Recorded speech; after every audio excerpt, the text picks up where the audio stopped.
Jaya Radha Madhava Kunja Bihari. So today reading from Srila Prabhupada Leela or Srila Prabhupada Lilamrita.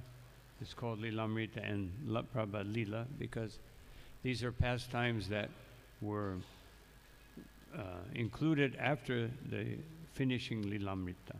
But here in India it's called Lilamrita, and some places it's called Leela, but it's all Leela. No. So also I wanted to say today is the Vyas Puja day of His Holiness Jayapataka Maharaj. So when we speak of Srila Prabhupada Leela, we are all included in Srila Prabhupada Leela, and especially those devotees who are his disciples and very well-known, renowned devotees who, from the beginning of Krishna consciousness movement, they were the pioneers of Krishna consciousness. Jayapataka Maharaj, when he was a young brahmachari, he was so enthusiastic, he would chant very loudly, Hare Krishna, Krishna Hare Hare. No. So the devotees were complaining to Prabhupada that we can't hear our japa. No, he's too enthusiastic. So Prabhupada suggested maybe he can go to the park and chant. Then he went to the park, people were complaining. Somebody's shouting in the park. So then he had to come back to the temple. So this is his enthusiasm. It's always wonderful that we can remember and glorify a devotee who has given his life, or lady devotees her life, to spreading Krishna consciousness. And we all should realize that Sri Chaitanya Mahaprabhu's Leela, it didn't stop 500 years ago. It is going on and on. Lord Chaitanya Mahaprabhu is giving all of us the opportunity to be part of his Leela. But we have to be very serious. We have to be very serious in our Krishna consciousness. It's not something automatic. It's something that you gain. Just like Chaitanya Mahaprabhu says, Kirtaniya Sada Hari. You gain this opportunity by being Kirtaniya Sada Hari, always chanting the name of Krishna, 24 hours a day. Prabhupada said many times, 24 hours means that everything I do is in the service of Sri Nam.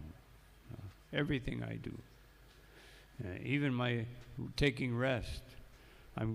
This body belongs to Sri Nam for carrying the holy name to everywhere, and I am resting it. That is my service. So that way we can always be part of this transcendental movement. So reading from Srila Prabhupada Lilamrita, A Visit to Boston. Prabhupada was well aware of the worldwide prestige of the Massachusetts Institute of Technology in Cambridge. Many Indians went there to study. It was, in fact, an Indian organization that invited Prabhupada to speak. When Prabhupada arrived that evening, he found over 100 people waiting in the carpeted, luxurious student lounge where he was to lecture. Some students were sitting on the floor, while others sat on the leather-upholstered couches and chairs scattered casually throughout the room.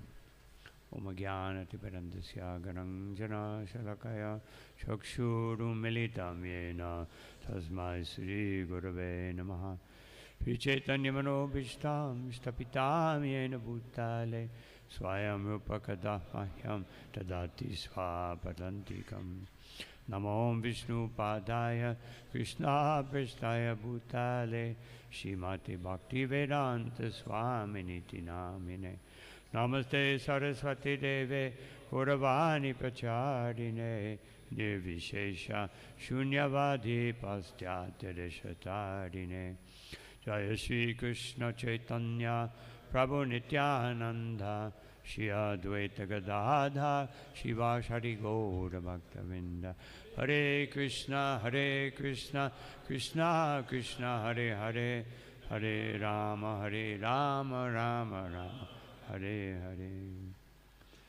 So at that time, the Massachusetts Institute of Technology was the greatest school in the whole world for technology. Now they have many IITs, many institutes in India, other places, but at that time, this was the top. And so Prabhupada was aware. These are, first of all, they're going to be a little puffed up. Chanmaishvara Shuta Shribir Edamanam Pumam, as Queen Kunti says. When you have some knowledge or some beauty or some wealth or good birth, just like society is very stratified as far as birth. People think if I'm born in this aristocratic family, I'm special. Prabhupada used to give the example. He said someone is riding in a Mercedes car or Rolls Royce, and someone is riding in a, well, at that time, Ambassador. But the person is the same, but because of the car. So we think that if this body was born in a special place, that I am something special. Prabhupada, when he was, after his first visit to the U.S., second visit, he said, these Americans, they are simply overeducated Shudras. Shudra with some knowledge. But if you have some knowledge and you don't know how to use it, then you become dangerous. So, so Prabhupada was aware. They will be very puffed up. He knew that. And we will see by the Leela that they were very puffed up. And so it's mentioned here that some of them were sitting on leather. They should know. Prabhupada mentioned afterwards that why they are coming from India, they should know. Why are you sitting on this place? This contaminated. Otherwise, they're coming from India, but they have no knowledge. Not at this particular lecture, but in another lecture in one university, Srila Prabhupada saw so many Indian students, and he said, so all of you have come here to learn from them. I have come to teach them. Usually when it was many Indian students, Prabhupada would chastise them a little bit. Then, what are you doing? Why are you coming to take something? You have the greatest treasure. You have Sanatana Dharma. You have Krishna consciousness. And you're coming to learn Mleccha Dharma. Sophisticated Mleccha Dharma. High-class Mleccha Dharma. So, Srila Prabhupada went to Gainesville, University of Florida. This is a very big, at that time it was the biggest university in the U.S., very prestigious. So Prabhupada gave the lecture. There were many big professors. They all came to hear Prabhupada. So Prabhupada said, here we are in this remote corner of the world. They go, what? This is the USA. This is the most important country. This is the biggest university. And Prabhupada saying the remote corner of because for Prabhupada, the most important place was Vrindavan. So here we are in some jungle. That's how Prabhupada saw it. Some jungle of, Dvipada Pashu. So this was Prabhupada's. He was, he would say this so many times that people, they do not understand. They do not understand that we have the greatest fortune. So Prabhupada made this point many times, that how important it is to give Krishna consciousness. So we'll see that a little bit farther in this reading. Although it was time for the lecture to begin. The devotees had still not arrived with the paraphernalia. There was no flower garland for Prabhupada, no painting of Krishna, and no sign with the Maha Mantra. The audience waited. Prabhupada sometimes, one time he came, there was this talk show, like someone speaking and they ask you questions. So this man was very famous for criticizing, and he was ready, he was ready to criticize Prabhupada, brainwashing, this was very popular at that time. And so they had a little chair for Prabhupada. So devotees came in, this time they were on time. Devotees came in, took out the chair, and brought a big Vyasasan. And Prabhupada sat on the Vyasasan, well above this man. First the man was above Prabhupada, this little chair. Now Prabhupada's up here. So he began to ask questions. He said, the man said, "So why do you shave your head?" Prabhupada said, "Oh, it is very clean. Just like your military, they also shave the head." No. And then he asked a couple more challenging questions like that. And Prabhupada answered everything so beautifully that at the end of the lecture, the end of the talk, Prabhupada was, he had impacted this man so much. He said, "If you ever come back here to Atlanta, please come on my show. I will not ask any questions. You just speak." No. So this is Prabhupada's potency. Another program devotees went to, of course Prabhupada didn't go, but from Prabhupada's teachings, this man was famous for trying to embarrass you, try to put you down. And so devotees were debating, should I go or should I not go? Yes, we should go. Prabhupada said, even if they criticize, if we say Krishna enough times, then it'll be successful. So devotees went. They're expecting all these challenging questions. And the man said, "So, you are all representing A.C. Bhaktivedanta Swami Prabhupada?" "Yes." "So this Krishna consciousness movement is meant to bring peace and prosperity and knowledge to the whole world?" "Yes." "And so that means that is why you're distributing books everywhere. Some people may take offense to this, but these books are very important, is it not?" "Yes." They were all devotees. What's happening here?" And so the whole thing, he said everything. Devotees just said yes, yes, no. And afterwards, so devotees asked him, what happened? You're famous for criticizing. And he said, "I went to the University of Gainesville. Every day I took prasadam." No. "I'm so grateful to the devotees." No. So how important is prasadam distribution? No. Srila Bhaktisiddhanta Saraswati Thakur and Srila Prabhupada said, we have 3 angas: distribute the holy name, distribute books, and distribute prasadam. This is our business. No. Prabhupada, sometimes devotees were,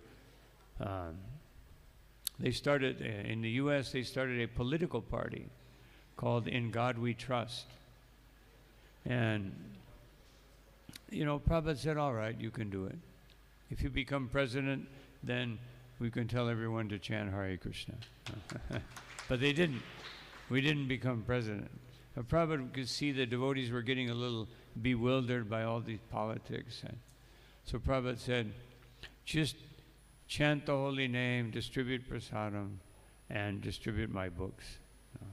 So this is our business. Prabhupada, even the way he managed, everything was very simple. Very straightforward, very simple. And if we keep Krishna consciousness simple, this is one of the qualities of devotees, arjavam, simplicity, not duplicity. Duplicity means we try to make everything very complicated, and then it becomes difficult to perform. So we make everything very simple. Prabhupada said so many times, what is the difficulty? Simply you chant the holy name, everything will happen. So sometimes devotees were spaced out, and Prabhupada would chastise them, especially if they brought him late for a program. If it was for important audience, Prabhupada would chastise them. Prabhupada many times he said, a devotee is dakha, devotee is expert. Not that a devotee thinks that now I am devotee, all these things are material. Prabhupada said, nothing is material. For the Vaishnava, nothing is material. Everything is for Krishna. Everything belongs to Krishna. Therefore, there's no question of material. Material is only a conception that people have when they're in Maya. They think something, this is material, this is spiritual. But for the devotee, everything that apparently is material becomes spiritualized by using it in Krishna's service. In anxiety, Satswarup asked Prabhupada, can you begin without the painting? Looking at the large momentous gathering, Prabhupada said simply, painting is not important. He sat on a plain wooden platform, and since the musical instruments had not arrived, he asked one of the devotees to play the Hare Krishna album. Prabhupada sat clapping his hands in time and listening. So, Prabhupada is teaching the devotees, the most important thing is Shravanam. But one time in a Pandal program here in Delhi, they brought the Vyasa and everything, and Prabhupada said, where are my books? Because Prabhupada, especially in India, he would have his books all of his books on either side of the Vyasa. He wanted to show these books are Krishna. It is a literary incarnation of Krishna. So Prabhupada, he wouldn't start speaking. The devotees had to go get the books and bring them to show everyone how important his books were. So we should always remember how important they are. Prabhupada spoke boldly, challenging the very concepts underlying MIT. Where in this big university, he asked, is it the department for studying the technology of the soul, for understanding that principle which distinguishes a living body from a dead body, that principle which, when present in the body, gives life, and when absent brings death? Where is the science to study this all-important principle of life? Although scientists consider life to be merely chemicals or electric impulses, he argued, still they are unable to assemble the chemicals and produce life. Why? There is no department in this university for answering this question, and therefore people are in ignorance. They don't know the self or the next life or the purpose of human life beyond animal activities. This science, however, is taught in the Bhagavad Gita. See, Srila Prabhupada, even though this is a very sophisticated university, Srila Prabhupada did not think, well, I have to be careful. No, they may not invite me again. He was direct, Krishna consciousness. Prabhupada said, we must preach boldly. We are not afraid of anything. Of course, use some intelligence. Prabhupada sometimes, just like the next year after this, he gave a lecture in the Harvard University of Divinity. And that time, he was very gentle because he could see the people were asking nice questions. They gave him a nice reception. Not like here where they were acting so puffed up, even though this was also a very prestigious university. But they were, so Prabhupada, he gave the example that if you throw a stone in the water and another stone in the same place, that the waves, the ripples, will reinforce one another. But if you throw a stone here and there, then they will cancel each other. So, Prabhupada gave nice examples. In this lecture, that they're talking about now, Prabhupada gave the example of the boatman. No, otherwise he said there was some technology student. No, speaking of them, and he took a boat across the river, and then he told the story of the boatman. How this student was so puffed up because Prabhupada could see they were very puffed up. You know. So the professors were also very puffed up. So Prabhupada told that story of the boatman, how if you know Krishna consciousness, it doesn't matter if you have all this material knowledge. So we can read in the purport to the second verse of the 9th chapter, Rajavidya Rajaguyam. We can read the purport. Prabhupada says the same thing. He says, in your universities, you have so many, you're teaching so many subjects, so much knowledge. But where is the science of the soul? Where are they teaching the science of the soul? Prabhupada, he speaks about this very often. Usually when he would go to any university, he would make this point, that you were teaching so many things, but where is the science of the soul? And so here Srila Prabhupada, now we'll see how they reacted. After the lecture, there were many questions. What is the symbolism of that object behind you on the stage? This was just a big frame for holding the painting, which never came. No. And so one student asked, that object behind you, Prabhupada turned and beheld a bare U-shaped metal stand, compliments of the janitor, for holding the painting of Krishna that never arrived. This, Prabhupada frowned. I do not know what this is. This must be some kind of technological symbol. And everyone laughed. No, that's not included here, but. And then, of course, there were some good questions. There were about 20 questions. 20 students asked questions. But here he's highlighting only the questions that annoyed Prabhupada, and we'll see why. No. Another student asked, why do you wear that marking on your forehead? No. Another one asked, why do you wear that necktie around your neck? No, which was a garland, some. Huh? Yeah, may have been. But he says necktie. Necktie generally means something that's hanging. But anyway, whatever it was. Prabhupada napped back, annoyed with this question. The student sat down looking at his necktie, and Prabhupada explained to him that questions about why people dress in a certain way are trivial, especially considering the gravity of the present subject matter. So sometimes Prabhupada, in giving an ordinary class, like we're giving class now, Prabhupada liked devotees to ask questions, because he felt like if you're listening and Prabhupada is explaining something very deep, then you will have some question. Or sometimes devotees don't ask questions because of ahankar.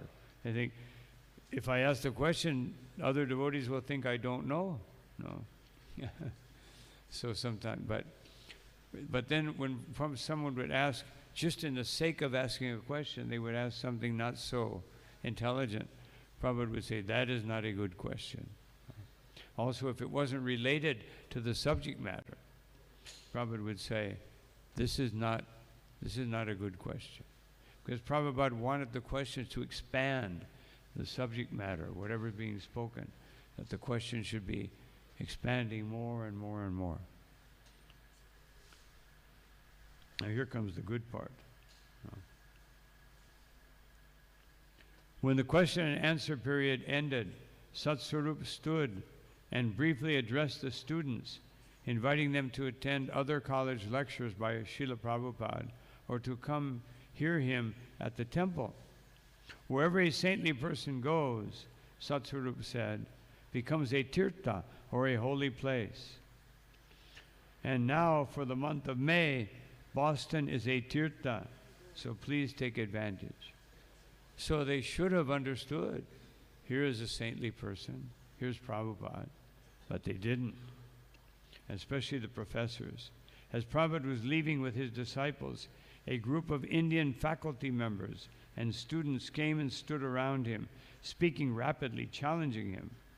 One student, espousing the philosophy of monism, asserted that the highest expression of the absolute truth was that all is one. Prabhupada tried to make him understand that simply oneness was a rudimentary idea, because from that one comes so many variegated manifestations. But the man would not accept defeat, and Prabhupada became excited, arguing with him, taking the man by the shirt collar. Oh. Prabhupada shouted, "You say everything is one, but is this cotton shirt the same as a cotton ball? Why don't you wear a cotton ball instead of this shirt?" So Prabhupada. Then the Indian technologists surrounded Prabhupada, raising their voices and arguing, while Prabhupada's disciples looked on anxiously. Govindadasi warned the devotees about Prabhupada's health, and Ramananda and others smoldered at the offensive Indians. This wasn't the way to speak to a sadhu. One time, earlier in 1966, when Srila Prabhupada had the first Vyasa Puja, first Jamastami, and on his Vyasa Puja day, which he didn't celebrate, devotees knew nothing about it. Actually, on the first Vyasa Puja day, it was interesting. It was in Tokyo. Prabhupada said, "Now you will learn what is Vyasa Puja."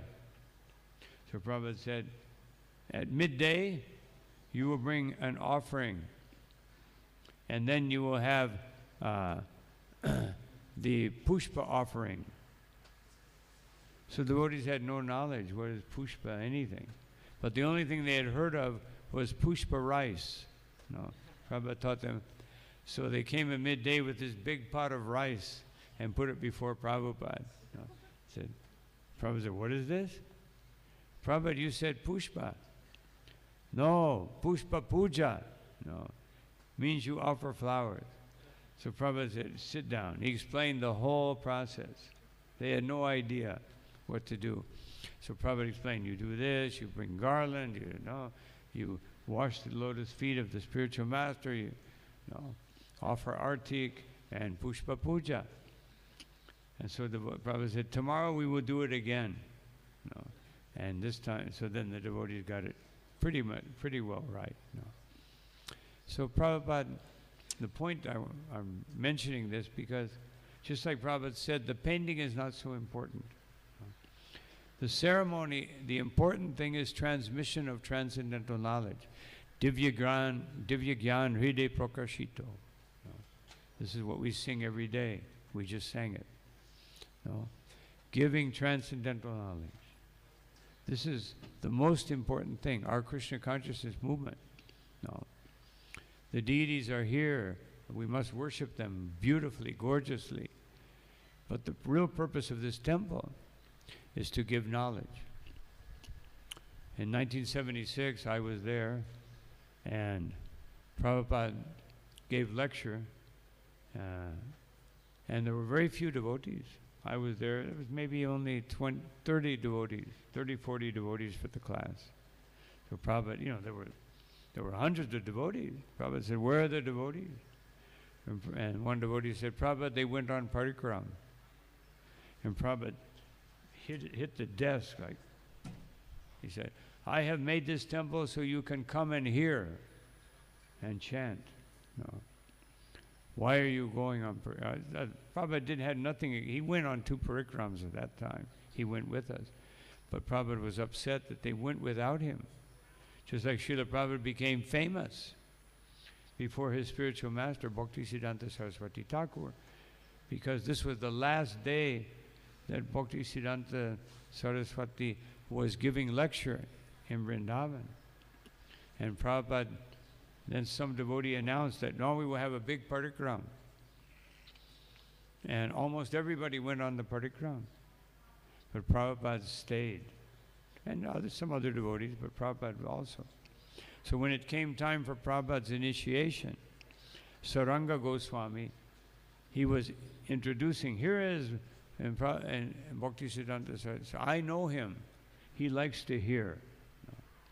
And then Prabhupada gave Prabhupada first and second initiation. That was very rare that he would do that. Very rare.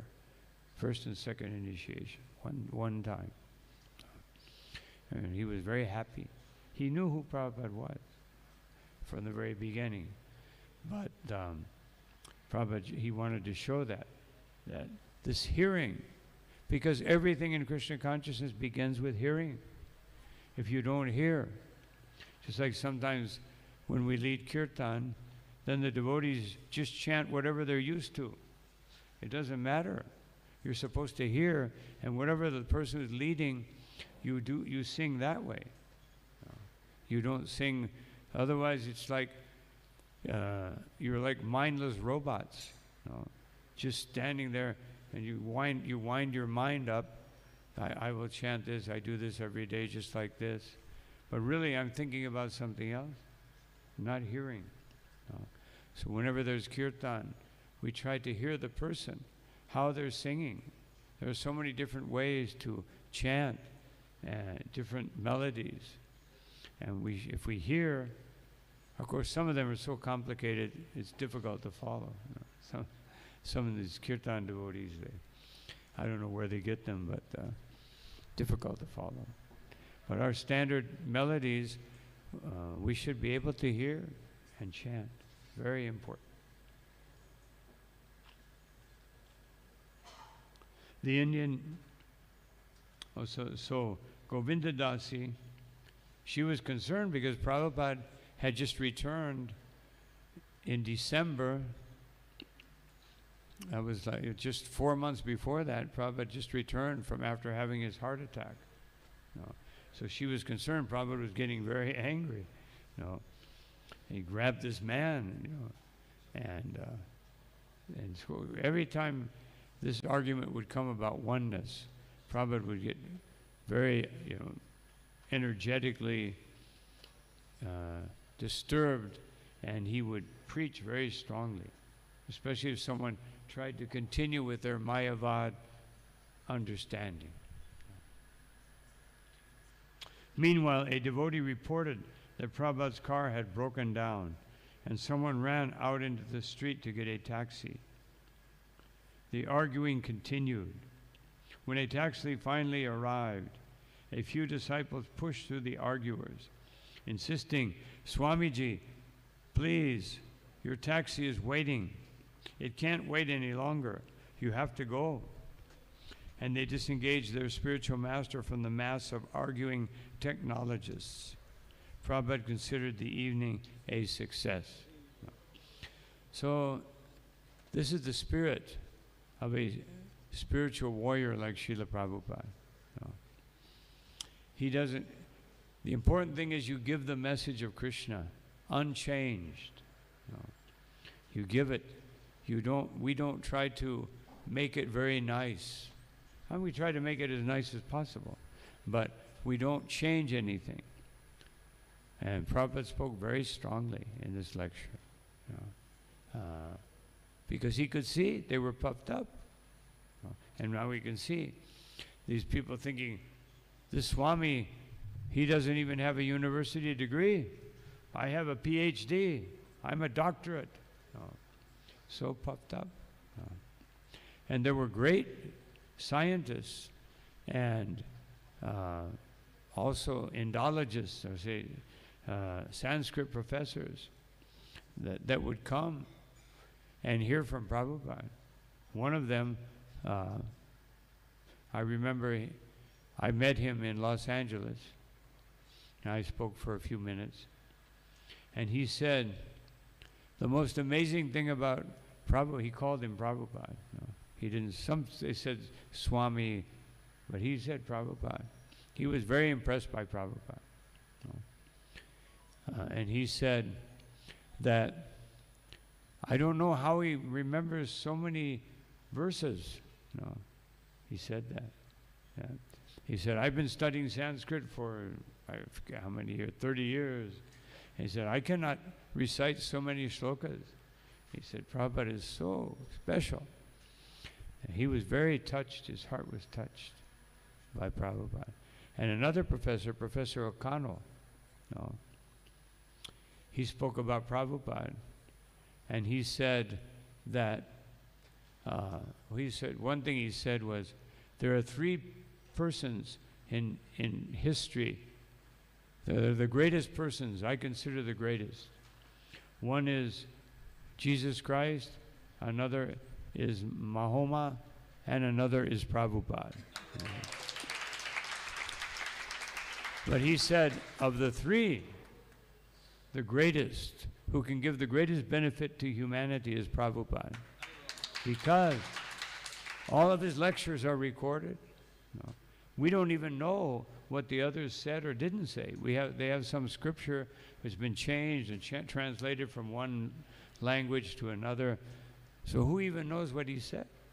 But everything Prabhupada said. Prabhupada was so important that Krishna made the arrangement that everything is recorded. Not everything, but most important things that Prabhupada said are recorded. So this is Srila Prabhupada. But this professor one time, he was getting near his last days, and he said,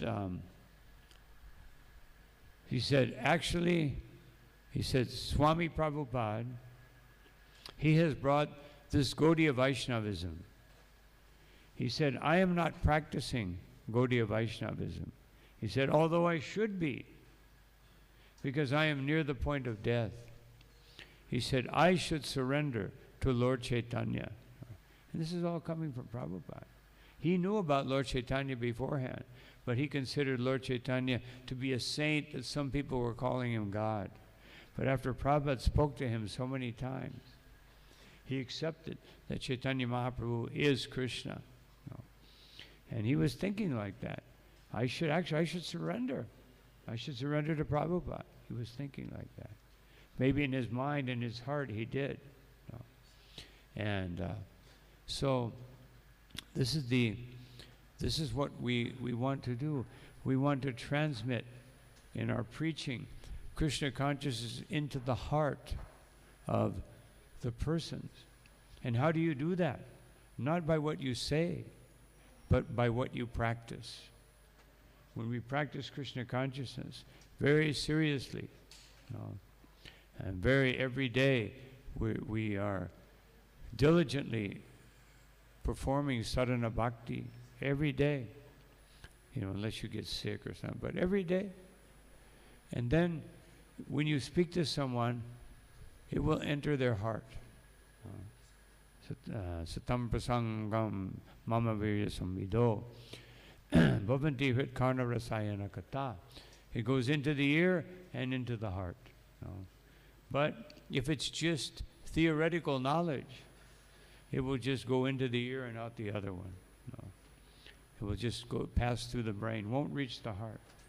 So we don't want to give. Our devotees are not meant to give theoretical knowledge.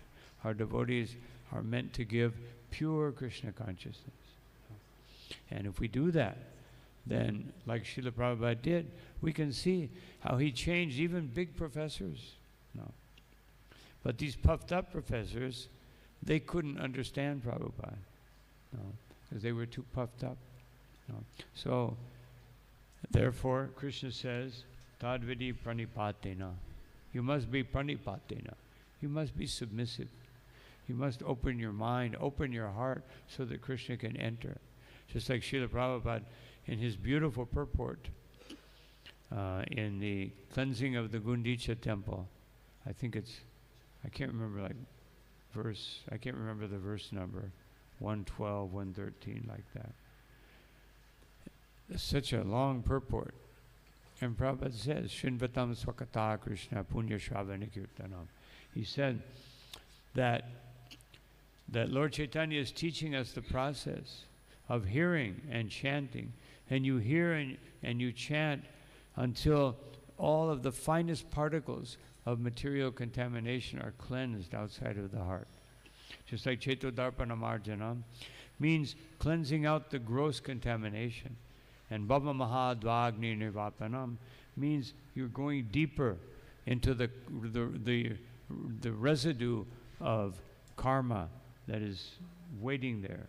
You're going, cleansing deeper. Then Shreya Kariva Chandrika Vitaranam. Then the moonlight of Krishna's instructions can enter into your heart, and Vidyavadu Jivanam. And that transcendental knowledge will always stay with you because it's planted in your heart. No. So we have to, as Srila Prabhupada says, we have to prepare our hearts so that Krishna can sit there. Pravishtakarna Randrena Swanam Bhavam Saroruham. That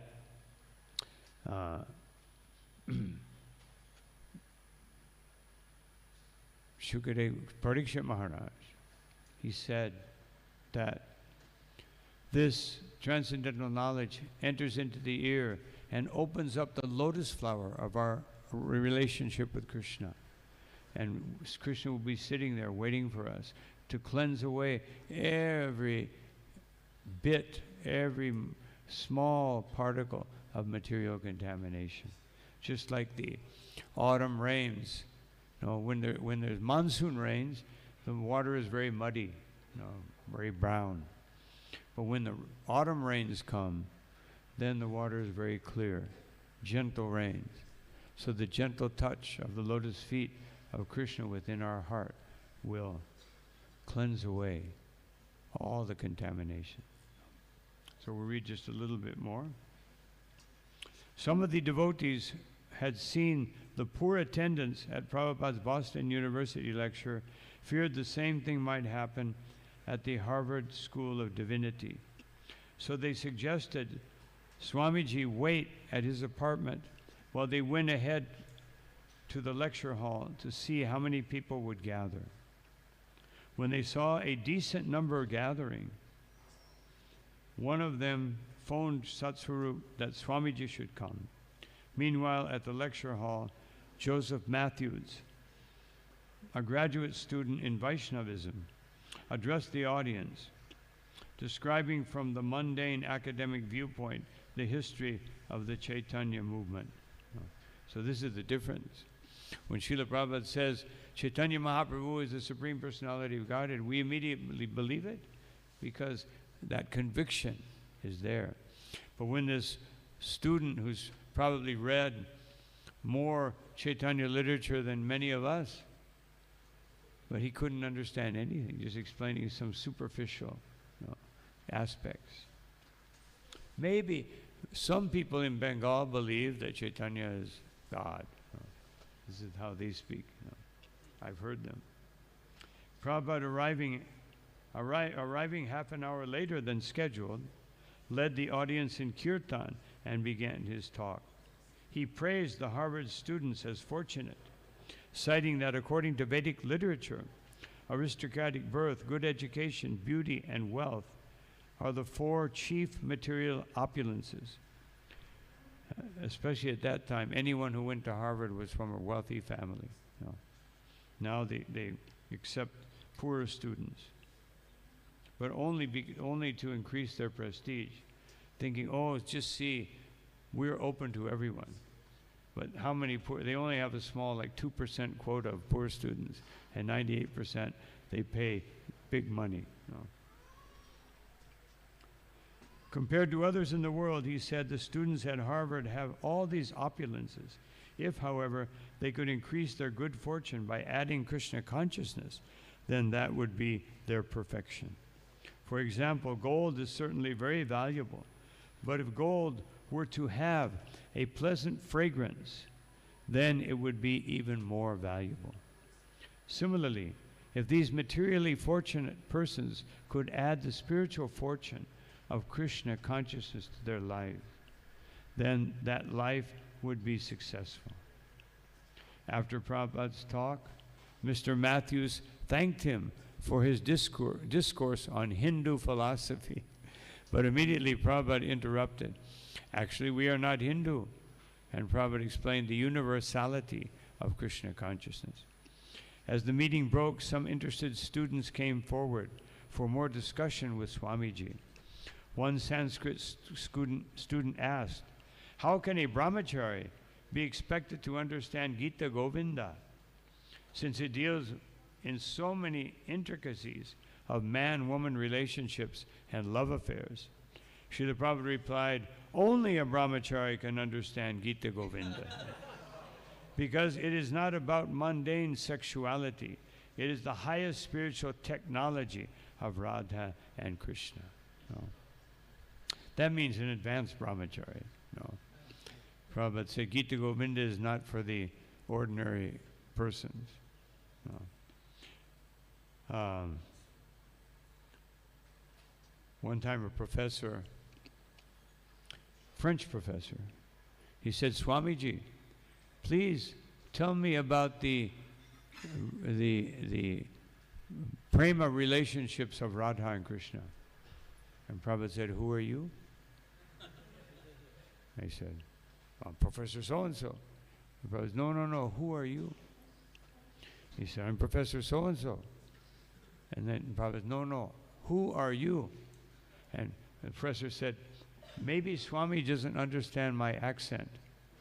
And the devotee said, "Oh, he understands you very well. He is asking, who are you? Otherwise, you are not this body with a name and designation." And Professor said, "Prabhupada, yes. First you understand you are not this body. Then we can speak about Radha Krishna." He said, if you are in the bodily concept, we are not interested in Radha and Krishna. We are teaching you are not this body. And so Professor didn't know what to say, and Prabhupada just spoke. So Prabhupada was very expert at disarming people like this student. Prabhupada was especially pleased about his Harvard lecture. The next morning, Satsvarup went to see him with a check for $125 from Harvard. So $125, that's like about 10,000 rupees. Not such a big, but at that time, that was 10,000 rupees in 1968 also was very big amount of money. Big amount. That was very good meeting last night, Prabhupada said. It seemed to the devotees accompanying Prabhupada from one speaking engagement to another that they were the real audience, the ones to whom Prabhupada was speaking. It was for them that he had come to Boston. More than for 200 students who sat in the chapel at Northeastern until the bell rang, or the technologists in the lounge at MIT who left after the lecture for the movies and the bars. Prabhupada was setting the example of how to preach. It was for them, the ones who would have to carry on the mission in his absence. Srila Prabhupada ki jai. So if anyone has a question or comment.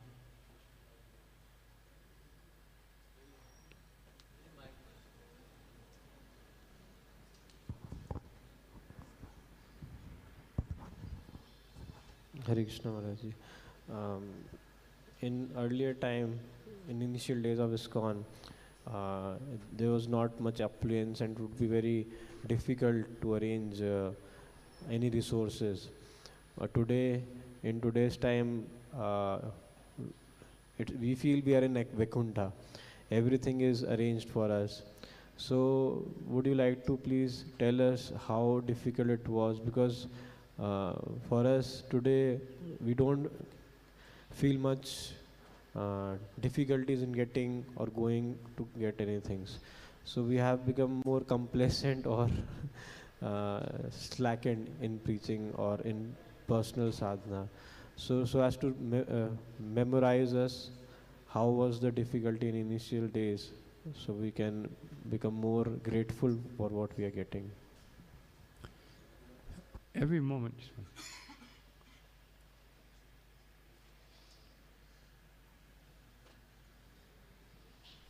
Every moment has its particular difficulties. Just like in the beginning days, there was no, of course I didn't come in the very beginning, but I got my first magazine in 1971. I didn't start seriously practicing till 1973. And we were, most of us, we were just going from one place to another, opening temple. That was my service, to open different places, because there was no place. In Latin America, there was no temple. It was just Mexico City, Buenos Aires in southern part, and Caracas, Venezuela. So we opened Costa Rica, Panama, Colombia, all these countries. So that's one aspect of Krishna consciousness. We should not think that it's any different. Just like we may think when we hear about somebody doing in Satya Yuga doing 50,000 years of austerities, we think, oh, I could never do that. No. But for us, to chant the holy name without offenses takes the same amount of effort in Kali Yuga as doing 50,000 years of austerity. If you can chant the holy name one time, just like Ajamil, without offenses, you're practically back home, back to Godhead. Bhaktivinoda Thakur says, just chant this holy name once. And you will, otherwise you won't be able to stop. If you can chant one time without offenses, then the holy name will open up in your heart. So, so I see that, yes, okay, there are thousands of people come here, but how many of those thousands of people understand? I see people with selfie, the temple in the background, and then they'll go home and show their picture. I was in the temple and life as usual. So this is, so we have that challenge, to help people come off of the platform of superficiality. Just like in the West, the biggest challenge for people generally is to follow the four regulated principles. Now it's also becoming a little bit of a challenge in India in some places. But still, people are generally more pious. Prabhupada says in 10.1, verse number 4 in the purport, Prabhupada says that in India has the Vedanta, I forget what he says exactly, the Vedic philosophy has become, contaminated. But still, Prabhupada said, everyone knows they are not this body. Everyone knows. And they may not practice it, but they know. And Prabhupada said, if you have a Pandal program, thousands of people will still come. And we see that.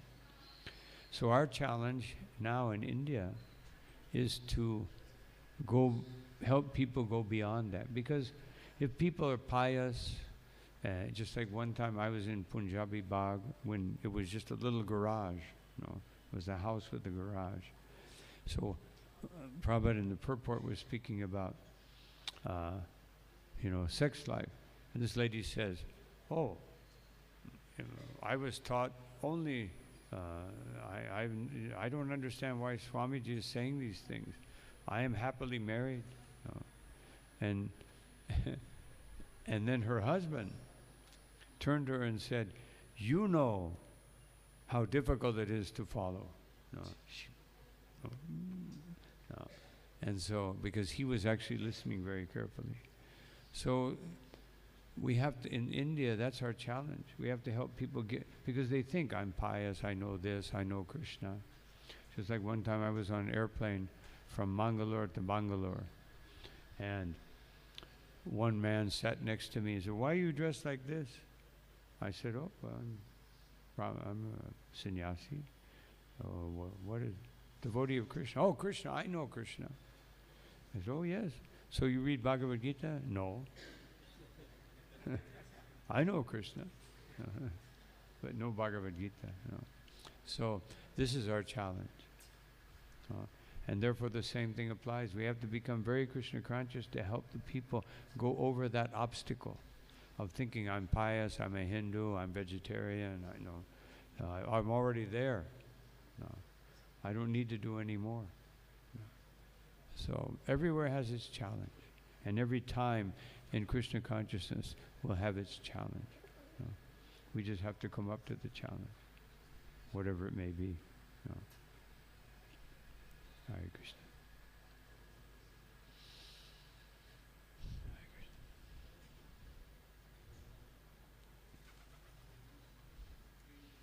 Hare Krishna Maharaj. Maharaj, you rightly said in starting that Srila Prabhupada was very simple. When I also hear his lectures, it seems that bhakti is very simple, very easy to do. But when we discuss or when we explain someone or we hear from others, it seems little complicated. Bhakti is very tough, complicated. But when we hear from Prabhupada, it seems like it's like very easy. So what is the secret here? What is the fact behind it? Well, bhakti is not complicated. The complication is in the mind, no? But it is complex, and if you, just like Srila Prabhupada was saying about this Gita Govinda, that he said, a brahmachari can understand. This is not, has nothing to do with material. So therefore, Rupa Goswami explains in Bhakti Rasamrita Sindhu, Ujjvala Nilamani, all the science, a complex science, thousands and thousands and thousands of verses explaining the complexities of the science of bhakti, the intricacies, the technology of love. Because what is the use of this electronic technology?